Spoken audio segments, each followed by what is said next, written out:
All right, so Cummins engines got called out to do a water pump. All the parts had sheared. Where's all the parts? Big pile of them. So, yeah. So there's your hub, and there's nothing left to it. So he's got most of the parts in the bag. We were gonna take apart the coolers, stuff like that, and get it out. And then we have a brand new pump already on board that we were just gonna switch over. The captain asked me just like 2 seconds before, he goes, "Hey, I got to get out of here before Thursday." I said, "No problem. I got charter this afternoon and everything will be just fine." What happened? They had to put that in the video, didn't they? So here's your water pump right here. This goes to your main water line, comes down. This is a fuel cooler, right? So your fuel in, your fuel out, that goes up to your high pressure injector pump right here, which then goes up to the injectors. And this cools the fuel. So in here, you have the water going through the main tube, and then on the outside you have your diesel oil. I pulled this hose here to try and start getting everything apart so I can make sure that there's no parts left in the main cooler right here, and I got doused with diesel all over the place. In fact, let's see if it's still leaking here if we take it out. Nope. All right, so that's good. On the bad side, we got to get a new cooler. On the upside, it's not leaking right now. Of course, it wouldn't be, but clearly there's a major problem inside this fuel cooler, and we're going to have to source out a new fuel cooler. In the meantime, I'm going to rip this apart, get this off, and put a new one on here, and hopefully get a new fuel cooler and get him underway. Well, it's just got to be a hole in there. All right, so we got the top and bottom off. Now we're going to take this pulley. This pulley has no tensioner on it. We're supposed to use this piece or something like that. I don't know. I've actually never seen this before, but looks like a piece of, I don't know, it's a nice ring. Yeah. So I'm just going to pull the pulley off of here. That will get that out, and then redo the pump, and then this will probably be the hardest thing, getting back on, figuring out how. It's already loose. Yeah, that may be the reason. That might just be the way we're going to do it. So, because there's no tensioner whatsoever. See, this is your serpentine belt here.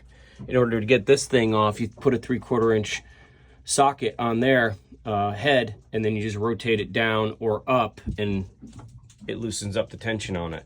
This doesn't have that. So I'm just going to take the pulley off, which will take the belt off. We'll change out the water pump, and then we'll try and get the pulley back on with the belt already on it. That was easy. That came off in like 4 seconds, popped right off. I'm hoping it's going to go back on just as easy. I got 4 bolts now, and this whole thing will pop right off. We'll pop the new one on and put everything back together again. We'll make sure we'll flush that cooler out right there. Make sure that there's nothing inside this cooler before we button everything back up, and then we'll source out a new fuel cooler. All right, so we were just talking, right? And you're like, "Oh yeah, that's what those holes are for." And I just, without looking, just pulled it out. So, you know, this is all oblonged in here, right? And that way you can just take the pump, rotate it around, and then pull it right out the back and get the thing out. Thought I would show that to you. So that's how you get that pump out of there.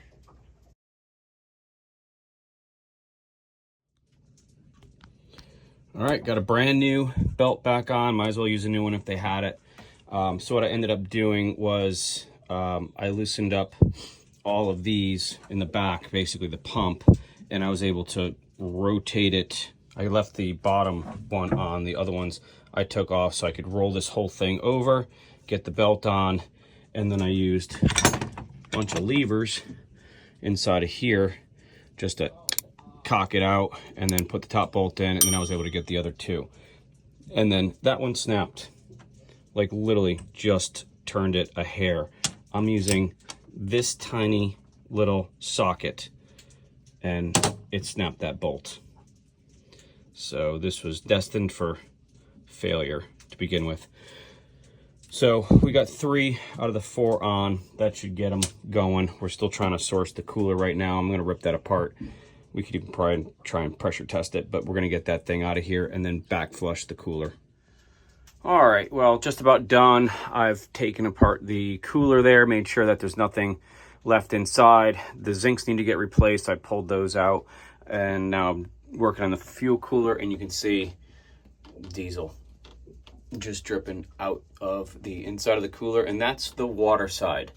So that should not look like that. So yeah, that thing is definitely shot. I don't even need to pressure test it. But now I got to find the fuel shutoffs, because when I cracked that open and let it drain out, there was more than just that line. So it's gravity feeding.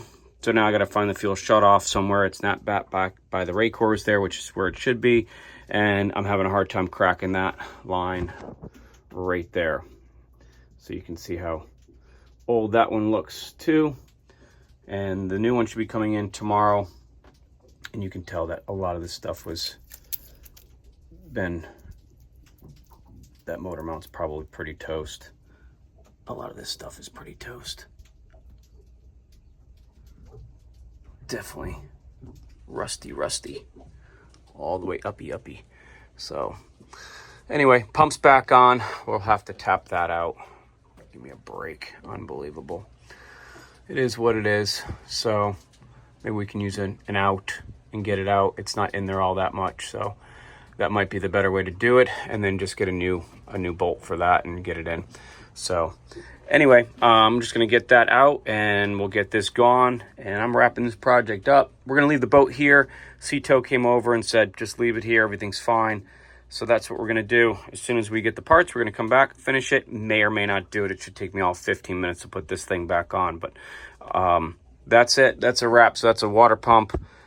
I think I told you guys how I did this without a pulley. And if you guys have a different way of doing that, please let me know. I just put the bottom one on, rotated everything over. I had to put all 4 screws minus that one when it broke in, and then I just put the pulley over the top of it and then use leverage up top to get it back in a position and then just put it back in. Worked out pretty easy, pretty good. Just surprised there's no tension on here, or no tensioner belt on there. So I guess once it goes, it goes. That's not good. Anyway, thanks for watching, and we'll see you in the next one.